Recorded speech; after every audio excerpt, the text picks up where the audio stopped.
اللہ اللہ اللہ اللہ اللہ اللہ أعوذ بالله من الشيطان الرجيم بسم الله الرحمن الحمد للہ رب العالمین والصلاة والسلام علی سید المرسلین وعلی آلہ واصحابہ اجمعین اما بعد رب اشرح لی صدری ویسر لی امری واحلل عقدۃ من لسانی یفقہوا قولی رب زدنی علما رب یسر ولا تعسر وتمم بالخیر اما بعد اعوذ باللہ من الشیطان الرجیم بسم اللہ الرحمن الرحیم۔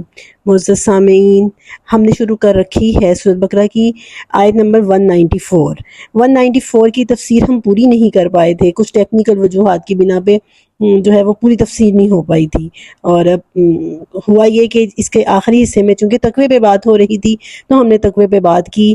آج ہم دیکھیں گے پوری آیت کا مفہوم کیا ہے، آیت کا ترجمہ اور اس کی تفسیر دیکھتے ہیں۔ اس دعا کے ساتھ میں شروع کرتی ہوں کہ اللہ تعالی ہمیں قرآن کو سمجھنے اور اس پر عمل پیرا ہونے کی توفیق عطا فرمائے، اور اللہ تعالی ہمارے اندر اس کا شوق، اس کا تڑپ اور قرآن کے ساتھ محبت اور قرآن کے ساتھ ایک تعلق اللہ رب العزت ہمارے دلوں میں پیدا کر دے کہ ہم اپنی زندگیوں میں جو ہے وہ اس کے شوق کے ساتھ اس کو پڑھیں اور اپنی زندگی میں تبدیلی لائیں۔ 1 verse 1 day، روز کی ایک آیت سمجھنے کا جو ہمارا یہ سلسلہ ہے، اللہ تعالیٰ اس کو قبول کرے اور اس میں برکت نازل فرمائے۔ آیت نمبر 194، آئیے دیکھتے ہیں۔ اعوذ باللہ من الشیطان الرجیم، بسم اللہ الرحمن الرحیم۔ الشہر الحرام بشہر الحرام، حرمت والے مہینے حرمت والے مہینوں کے بدلے میں ہیں، والحرمات قصاص، اور ان حرمتوں میں بھی بدلہ ہے، یعنی حرمت کے بدلے میں حرمت ہے۔ فمن اعتدی علیکم، جو تمہارے اوپر زیادتی کرے گا، فاعتدوا علیہ، تم بھی اس پر زیادتی کرنا، بمثل ما اعتدی علیکم، اتنی ہی زیادتی جتنی اس نے تم پر زیادتی کی ہوگی۔ واتقوا اللہ، اور اللہ سے ڈرتے رہو۔ واعلموا، اور جان لو، ان اللہ مع المتقین، اللہ متقین کے ساتھ ہے۔ اچھا جی، یہاں پر اسلام کا ایک خوبصورت مزاج سمجھنے کی ضرورت ہے۔ یہ جو کہا گیا کہ حرمت والے مہینے حرمت والے مہینوں کے بدلے میں ہیں، اس کا مطلب یہ ہے کہ حرمت والے مہینوں کی جب حرمت کا لحاظ رکھا جائے گا تو آپ بھی ان کی حرمت کا لحاظ رکھیں گے، اور حرمت کا بھی بدلہ ہے۔ والحرمات، اور حرمات میں قصاص بدلہ ہے۔ حرمات کس کو کہتے ہیں؟ یعنی زمان و مکان کی حرمت۔ زمانہ، ابھی یہ جو مہینے ہیں یہ زمان میں آتا ہے نا، مہینے ہیں، سال ہیں، یہ زمان میں آتا ہے، تو ان کی حرمت، اور پھر جیسے بیت اللہ ہے، حرم ہے، مسجد نبوی ہے، حرم ہے، ان کی حرمتیں جو ہیں، ان سب کا اگر دشمن لحاظ نہیں رکھتے، ان کی حرمتیں پامال کرتے ہیں، پامال کرنے میں پہل کرتے ہیں، مطلب وہ اوفینسو ہوں گے، آپ نے ڈیفینسو ہونا ہے، آپ نے پہل نہیں کرنی، اور پھر گناہ جو ہوتا ہے حرمت کی پامالی کا سارا اوفینسو لوگوں پہ آتا ہے، پہل کرنے والوں پر آتا ہے، اقدامی لڑائی کرنے والوں پر آتا ہے، دفاعی لڑائی کرنے والوں پر نہیں آتا۔ اچھا جی، یہ حرمت والے مہینے کون سے ہیں؟ ابھی میں نے بات کی کہ اسلام کا ایک مزاج یہ رہا ہے کہ جیسے حج، آپ دیکھیے پہلے سے فرض رہا ہے ذی-القعدہ کے مہینے میں، ذی الحج کے مہینے میں، ذی-القعدہ میں قافلے آنا شروع ہوتے تھے، اور پھر حج کرنے کے بعد محرم میں ان کی واپسی شروع ہوتی تھی، اور یہ 3 مہینے جو ہیں یہ حرمت والے تھے۔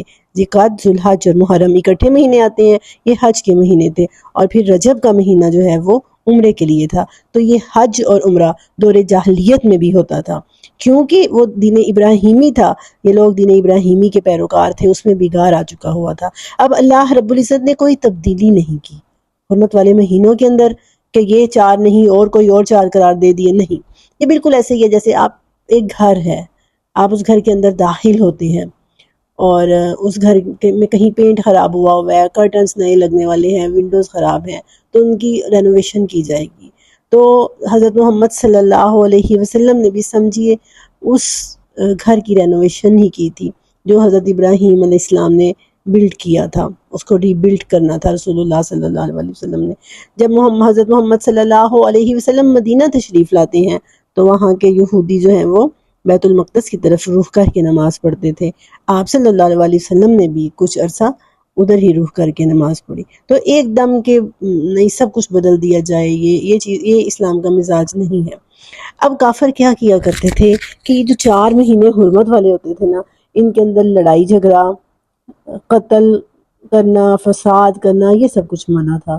اب وہ کیا کرتے تھے جی، جیسے ہوتا ہے نا کہ ایک بچہ ہوتا ہے بڑا لڑاکا، جنگجو ٹائپ کا، ضدی ٹائپ کا، وہ آرام سے نہیں بیٹھ سکتا، ایسے عربوں کے اندر بھی نا جنگجو طبیعت تھی ان کی، لڑنے بھیڑنے والی، تو یہ رہ نہیں پاتے تھے حرمت والے مہینوں میں بھی۔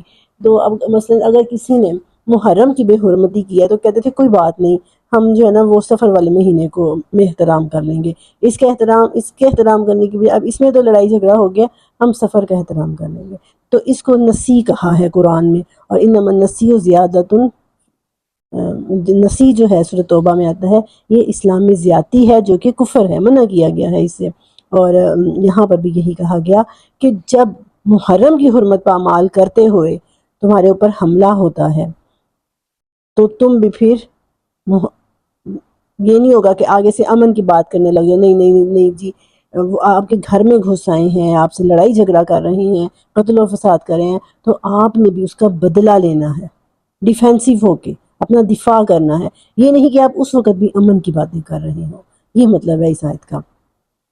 پہلا حصہ یہ کہ جب مہینہ ہے یا جگہ ہے، دشمن اس کا احترام مد نظر نہیں رکھتا تو پھر آپ نے بھی اس کا احترام مد نظر نہیں رکھنا۔ اب دوسری چیز کیا ہے، آیت کے اگلے حصے میں کیا فرمایا، فَمَنِ اعْتَدَى، جو زیادتی کرے گا، علیکم تم پر، فَاعْتَدُوا عَلَيْهِ بِمِثْلِ مَا اعْتَدَى عَلَيْكُمْ، تم بھی اس پر اتنی ہی زیادتی کرو گے جتنی اس نے تم پر کی ہے۔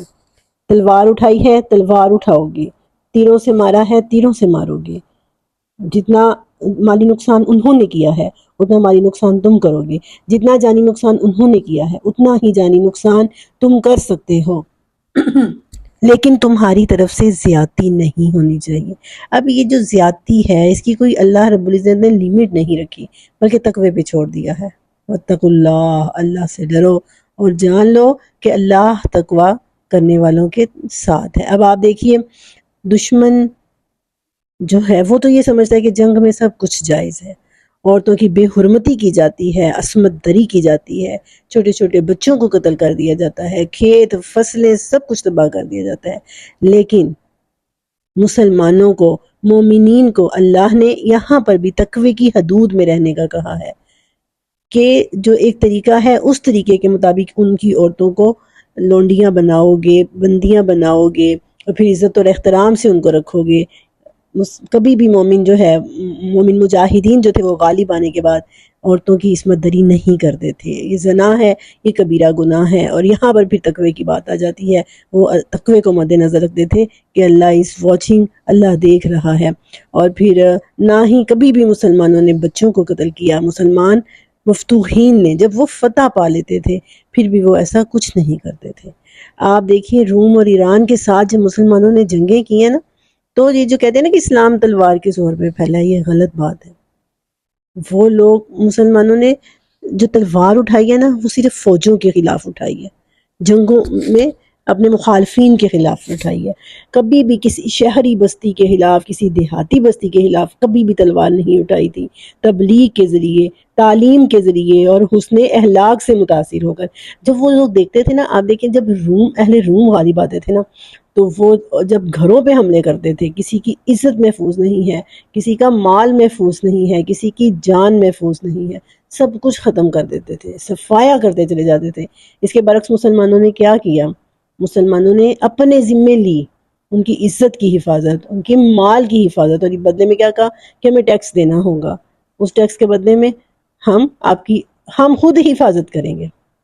یہ تھا اسلام کا اصول، اور اسلام کی یہ خوبصورتی تھی، یہ اسلام کا حسن تھا، اور یہ کہاں پہ آتا ہے، تقوی میں۔ واتقوا اللہ، اللہ سے ڈرو۔ ری ایکشن ضرور کرنا ہے، دبنا نہیں ہے۔ اسلام کبھی بھی یہ تعلیمات نہیں دیتا۔ اگر اسلام لڑائی اور جھگڑے والا مذہب نہیں ہے نا تو اسلام یہ بھی نہیں کہتا اپنے پیروکاروں کو کہ دب کے رہیں، بلکہ کیا حکم دیتا ہے، جہاد کا حکم دیتا ہے۔ وَقَاتِلُوهُمْ حَتَّى لَا تَكُونَ فِتْنَةٌ، پچھلی آیت جو ہم نے پڑھی، وَيَكُونَ الدِّينُ لِلَّهِ، کہ عَلَائے کلمۃ اللہ کے لیے جہاد کرنا ہے، لیکن تمہارا جہاد ری ایکشن میں ہو، ڈیفینسو ہو تو زیادہ بہتر ہے۔ اور اس میں بھی کس چیز کو مد نظر رکھنا ہے؟ وہ آپ کا مقابلہ فوج سے ہوگا، فوج کا مقابلہ فوج سے ہوگا، شہری بستیوں سے نہیں ہوگا، شہری بستیوں سے، رہائشیوں سے نہیں ہوگا۔ ان کے ساتھ فاتح، جب مومن فاتح ہوتا ہے تو وہ معاف کرتا ہے، حسن سلوک کرتا ہے، تعلیم اور تبلیغ دیتا ہے، جس کی صورت میں اسلام پھیلتا ہے۔ ان اللہ مع المتقین، بے شک اللہ تعالیٰ متقین کے ساتھ ہے۔ اس پر ہم کافی بات کر چکے ہیں کہ اللہ ان لوگوں کے ساتھ ہے۔ اللہ کی مدد تب آتی ہے جب دلوں میں تقوی پیدا ہوتا ہے، جب اندر سے تبدیلی آتی ہے۔ 1000 سال تک مسلمان فاتح کی حیثیت سے زندہ رہے تھے، مسلمان چڑھتے سورج کی طرح تھے، مسلمانوں کو عروج حاصل تھا۔ پھر کیا ہوا؟ پھر جیسے جیسے تعلیم حاصل کرنا ہم نے چھوڑی، تقوی بھی کم ہونا شروع ہو گیا۔ اب دیکھیں نا، کہاں سے پتہ چلے گا جہاد کرنا ہے، جہاد کیسے کرنا ہے، جہاد کی کیا لیمٹس ہیں، حج کی کیا احکامات ہیں، روزے کے کیا احکامات، کہاں سے پتہ چلے گا؟ تعلیم کے ذریعے پتہ چلے گا۔ جیسے جیسے ہم نے دین کی تعلیم چھوڑ دی، ہم نے دین کو پڑھنا، دین کو سمجھنا چھوڑ دیا، پھر کیا ہوا نتیجے کے طور پر؟ ہم نے آہستہ آہستہ ہمارے دلوں سے تقوی ختم ہونا شروع ہو گیا، اور پھر ہم نے اپنی ذات کے لیے جینا شروع کر دیا، اسلام کے لیے جینا چھوڑ دیا۔ جبکہ مسلم تو کون ہوتا ہے؟ جو اللہ کے لیے، جس کا جینا مرنا اللہ کے لیے ہوتا ہے۔ پھر جب ہم نے صرف اپنے لیے، اپنی ذات کے لیے، اپنے بچوں کے لیے، اپنی فیملیز کے لیے جینا شروع کر دیا اور اسلام کے لیے جینا چھوڑ دیا، تو کیا ہوا؟ 4000 سال سے ہم ذلیل و خوار ہو رہے ہیں، ہم رسوا ہو رہے ہیں۔ تو آج ضرورت ہے کہ ہم علم حاصل کریں، اپنے اندر تقوی پیدا کریں، اور اسلام کی تبلیغ کے ذریعے، اسلام کی تعلیمات کو پھیلا کر ہم اپنے ارد گرد تبدیلی لا سکتے ہیں، اور پھر وہ تبدیلی انشاءاللہ العزیز مسلمانوں کی نشاط ثانیہ کا باعث ہو سکتی ہے۔ جی، تو اب یہاں پر ایک چیز ہم نے جو دیکھنی ہے وہ یہ ہے کہ ہمارے لیے اس آیت میں کیا سبق ہے۔ ہم تفسیر کو سیکھ رہے ہیں نا کہ ہم اپنی عملی زندگی کو بدلیں، تو دیکھیے ذرا سوچئے کہ وہ جو تھے مشرکین مکہ، ان کو اتنا تو یاد ہوتا تھا کہ یہ حرمت والے مہینے ہیں، اور اگر ان کی بے حرمتی ہو گئی تو ہم دوسرے مہینے میں احترام کر لیں گے۔ لیکن ہمارا کیا حال ہے؟ کیا ہمیں یاد ہوتا ہے؟ کیا ہماری اخبارات میں، ٹی وی پروگرامز میں کہیں پر ذکر ہوتا ہے کہ یہ حرمت والے مہینے ہیں؟ یا خود ہم لوگ ذکر کرتے ہیں ہماری محفلوں کے اندر، ہماری گفتگو کے اندر کبھی ذکر ہوا ہے کہ یہ حرمت والا مہینہ ہے، اس کا احترام کرنا ہے، اس میں لڑائی جھگڑا نہیں کرنا؟ اگر کسی نے آ کے میرے سے لڑائی کی ہے تو میں نے تو اب اس کو اتنی سنانی ہے نا کہ اسے سمجھ آ جائے گی۔ حالانکہ اللہ تعالیٰ کیا کہہ رہے ہیں؟ جتنی بات اس نے کی ہے اتنی کرو، اور اگر اس کو یاد نہیں ہے حرمت والا مہینہ تو اس کو یاد دلا دو۔ ایون کہ میاں بیوی بھی آپس میں لڑائی جھگڑا نہ کریں، غیبت نہیں کرنی، چغلی نہیں کرنی، اور پھر لڑائی جھگڑا نہیں کرنا، زیادہ سے زیادہ بچنا ہے، کوشش کرنی ہے۔ جب ان 4 مہینوں میں ہم بچنے کی کوشش کریں گے تو پھر ہمیں عادت ہو جائے گی، ہم باقی مہینوں میں بھی بچنے کی کوشش کریں گے، اور مقصد یہی ہے۔